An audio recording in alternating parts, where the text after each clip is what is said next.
and the press publicized attacks on ethnic German towns in Poland. There, fleeing Polish civilians and military personnel killed between 5,000 and 6,000 ethnic Germans, they claimed. And the numbers of actual ethnic Germans who were killed were always exaggerated. As the war went on and Germany continued to talk about ethnic German suffering, at the same time, the Nazi Party fabricated positive stories as part of their deception. A booklet published in 1941 represented glowing reports that German authorities in occupied Poland were putting Jews to work and building hospitals and building up infrastructure and setting up soup kitchens for Jews and giving them vocational training. At the same time that you have posters depicting Jews as fanged monsters sucking the blood of innocent Germans, posters and film and propaganda talked about all the good that Germany was doing to its subject population, and also continuing to make Germans feel like they were the victims, and reminding them that during World War I there were false charges that Germans had cut off the hands of Belgian children, but despite these slanders and lies against them, the Germans were acting victorious in response. As Jews were being deported from their homes to ghettos or concentration camps, the perpetrators hid their intentions using propaganda again. The term that Germans used when they were deporting Jews was that they were being evacuated. They characterized these deportations as resettlements, as if they were going to the border of Germany in order to buffer up the population and defend the homeland, not that they were being sent to death. Well, Nazi authorities didn't want outside observers to see the concentration camps or ghettos and witness daily life for themselves, so they posted quarantine signs at the entrances warning of the danger of contagious diseases. But some of these warnings turned out true due to inadequate sanitation of water supplies and the rampant outbreak of disease there. Nevertheless, there were still international observers who were hearing things about what the Germans were doing to their Jewish population. This led to the notorious propaganda hoax known as Theresienstadt. It was one of the most notorious efforts of deception that was established in November 1941 at a camp ghetto for Jews in Terezin in the Czech province of Bohemia. It was called Theresienstadt by Germans, and it was a ghetto for elderly and prominent Jews from Germany, Austria, and Czech lands as a transit camp for Czech Jews residing in the German-controlled area of Bohemia and Moravia. The Nazi regime publicized the existence of Theresienstadt and depicted it as a residential community where elderly or disabled Austrian or German Jews would quote-unquote retire and live out their lives peacefully. The camp was publicized for direct consumption within Germany itself, and people believing this propaganda caused many to be surprised by the discovery of the concentration camps after World War II. And for those who wanted to be willfully ignorant, it helped to have narratives like this to glom onto. The International Red Cross and the Danish Red Cross was able to get direct information about Theresienstadt in 1944, following the deportation of nearly 400 Danish Jews to Theresienstadt in 1943. And this was a carefully orchestrated visit. SS officials permitted Red Cross representatives to visit Theresienstadt.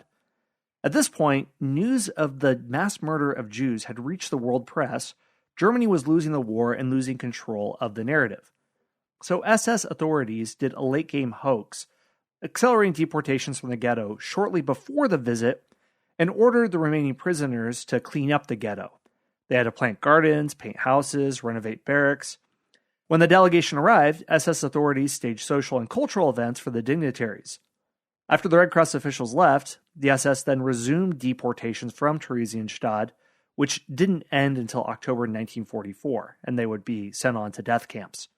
The Germans deported nearly 90,000 German, Austrian, Slovak, Dutch, Hungarian, and Czech Jews from the camp ghetto to the death camps in the east, and only a few thousand survived. 30,000 prisoners died in Theresienstadt itself, mostly from starvation or disease. At the beginning of this podcast, I looked at the end of World War II after Hitler had died, and how Germans were still not able to let go of who he was and the dream that he offered, and how the root of propaganda had burrowed in so deeply in the collective consciousness of Germany. Well, for those who heard the message, many held on it to it very long, but in a way, it was believed by those who propagated the message, and when reality was contradicting it, they would simply ignore reality or not report on what was going on.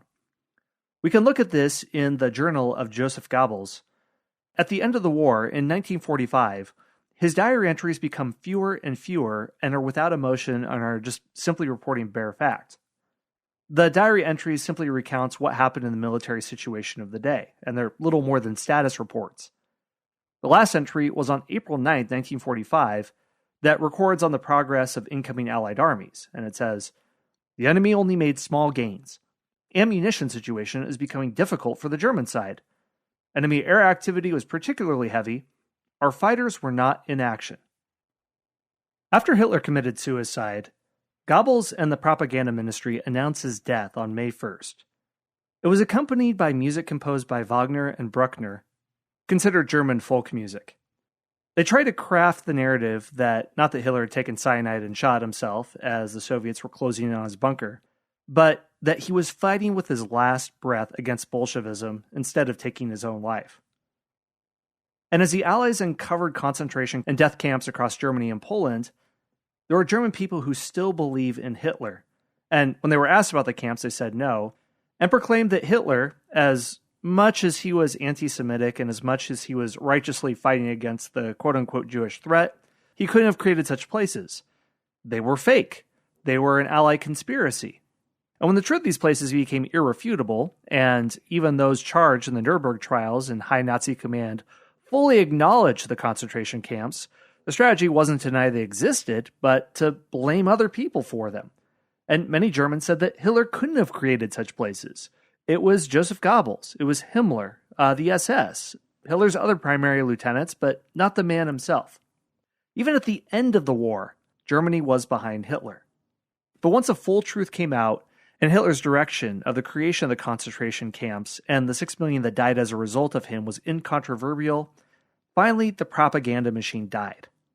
No matter how much the propaganda ministry was adaptable and influential and able to pound a repeated message that deluded people to the truth was happening, truth finally won out.